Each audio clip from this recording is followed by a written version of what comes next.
And you can tell that we believe these things if you look at our folklore, especially our jokes and our urban legends. You know, those stories people tell and they swear it happened to a friend of a friend.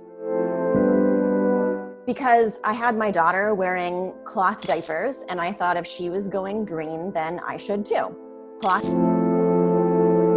So I walked into Whole Foods and Diva Cup comes in two sizes. There's a smaller size and a larger size.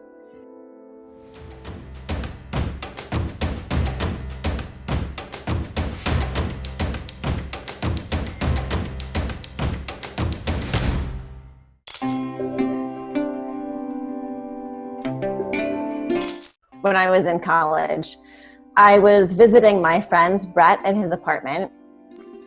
His roommate came down the stairs holding a measuring tape that was extended about 10 inches. "Hey Brett, that's how long my penis is." And I looked at the roommate and I looked at Brett. "Oh yeah, this is perfectly normal. My roommate and I compare vaginal depth all the time." That was a lie. Women don't talk about vaginal depth, but I think we should, because I've noticed in the United States that we have this misconception that the vagina is mysterious, dangerous, and infinite in size. And you can tell that we believe these things if you look at our folklore, especially our jokes and our urban legends. You know, those stories people tell and they swear it happened to a friend of a friend. So, for example, there's this joke about a guy who gets lost in a vagina.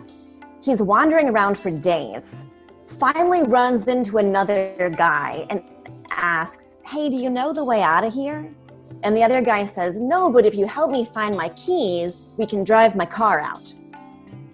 And there's an urban legend about a cheerleader who gets boosted to the top of the pyramid, and she's standing up there with her legs spread wide, and then the class rings of the entire football team fall out from her skirt.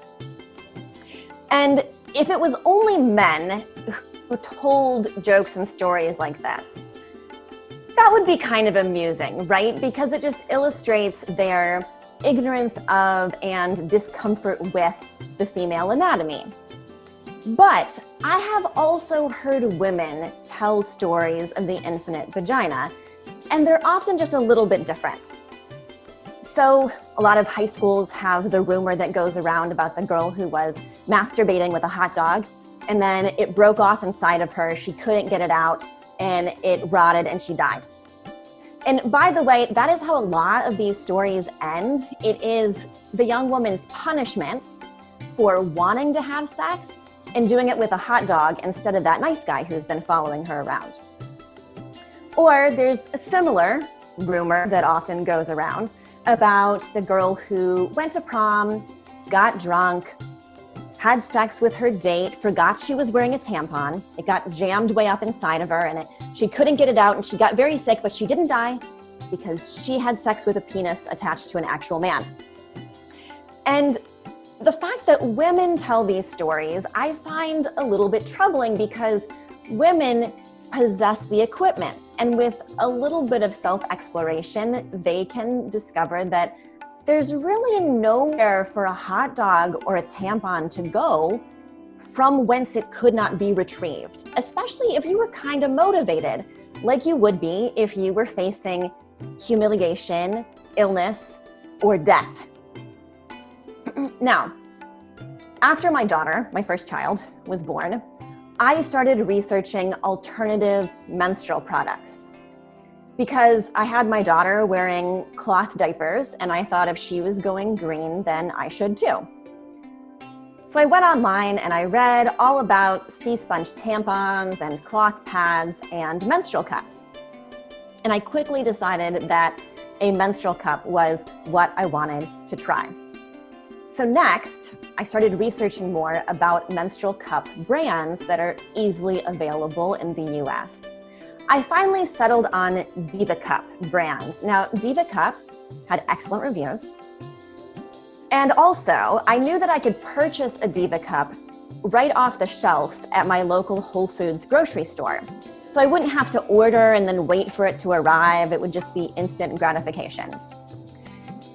So I walked into Whole Foods, and Diva Cup comes in 2 sizes. There's a smaller size and a larger size. And actually, both sizes are the same length. The difference is in the diameter of the opening. And Diva Cup recommends that if you are over the age of 25 and or have had a child, that you use the larger Diva Cup. And I somewhat disliked the implications of that suggestion, but I figured I was just starting out, and so I should play by the rules. So I bought the large Diva Cup, took it home, took it out of the package, and the Diva Cup brand comes with this stem that comes off the end of it. And I knew about this already from reading the reviews. It was the one thing that a lot of women didn't like about it. Now, the stem is supposed to aid in retrieval, kind of like a tampon string. But there's a big difference between a little cotton string hanging out of your vagina and a hunk of silicone. So a lot of women don't like it, and they said that you can just cut it off and it doesn't change how the Diva Cup works. So I went ahead and I cut off the stem. I noticed it left a little bit of a rough edge, so I sanded it down with sandpaper and I cleaned it off. And I started trying to use the Diva Cup for the next few months. And I was having some problems. I wasn't having any problems getting the Diva Cup in. I was having a problem keeping it in. And it wasn't just falling out all at once like the rings from the cheerleader's skirt. That little small pointy end would slowly work its way down and out, and then the rest would slowly follow, which resulted in some embarrassing situations, like me trying to run with my legs really close together to the bathroom at the mall so I could shove the Diva Cup back in. And, I knew there would be a little bit of a learning curve. So I went on the Diva Cup website where they have a troubleshooting page. And they have all kinds of advice there on the different ways to fold the Diva Cup before you insert it, and how it helps to give it a little twist after it's in to make sure it pops all the way open. And I tried all these things and they weren't really helping. I started to wonder if it was possible that the Diva Cup maybe just didn't fit me very well. But on the Diva Cup website, they kind of imply that that is not possible. That if it seems like the Diva Cup doesn't fit, it's probably because you're doing it wrong, or maybe there's something wrong with you. Which spoke to my deepest fears about my postpartum body. I mean, was the Diva Cup falling out because I had become loose? So I started doing more Kegels, the exercise where you clamp down on your pelvic floor muscles. And on days when I was wearing the Diva Cup, I would do just one long Kegel all day, which was exhausting and also not very helpful. And then I finally remembered all of those lost hot dogs and lost tampons. And I remembered the danger of letting someone else tell you what's going on with your body. Now, the Diva Cup company, they were perfectly happy for me to believe that my vagina was too large for their product, because in the land of the infinite vagina, what other explanation could there be? But I knew my body. I had gotten to know my body really well after months of trying to use the Diva Cup, and I was sure that the problem was actually quite the opposite, that the Diva Cup was just too long for me, and it really wasn't going to matter how I twisted or folded it. The damn thing wasn't going in any further. So I gave up on the Diva Cup, but I didn't give up on the dream of using a menstrual cup. I went back online, I looked again at the other American menstrual cup brands. This time I paid more attention to the dimensions, but I noticed that all of the brands, at least the ones that were available back then, they all came in 2 sizes. Both sizes were the same length, and that length was comparable to the length of the Diva Cup. Undaunted, I expanded my search internationally, which was how I discovered Meluna, a German menstrual cup company. Now, Meluna menstrual cups come in 3 different sizes: small, medium, and large. The 3 sizes are all different lengths, and the large is the same length as American menstrual cups. So the Germans can conceive of two shorter lengths that might work for a perfectly ordinary woman. And Meluna menstrual cups also come in all kinds of fun colors. And you can choose what you want on the end of the menstrual cup. So you can have a stem, or you can have a little ball or a ring, or nothing. So you don't have to do surgery on your menstrual cup after you get it. It's ready to go, plug and play.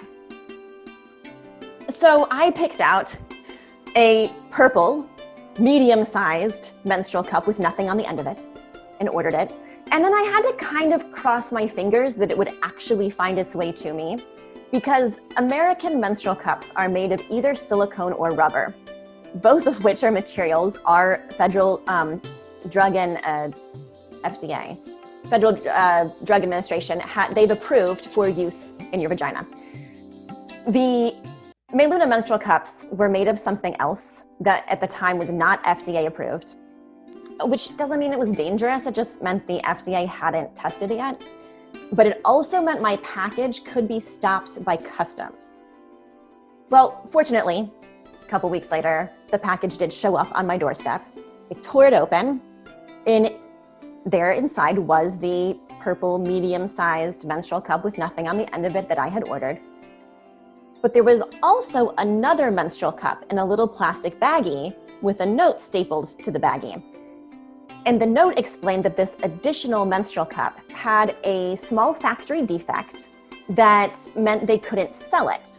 But it didn't prevent it from working properly, so they had just thrown it into my package as kind of a bonus, which was very thoughtful of them. But the funny thing was that this additional menstrual cup was a large. So I couldn't help but imagine these Germans putting my package together, looking at the mailing address and saying, "Oh, she's an American. I've heard stories about those women. We better give her a large." Thank you.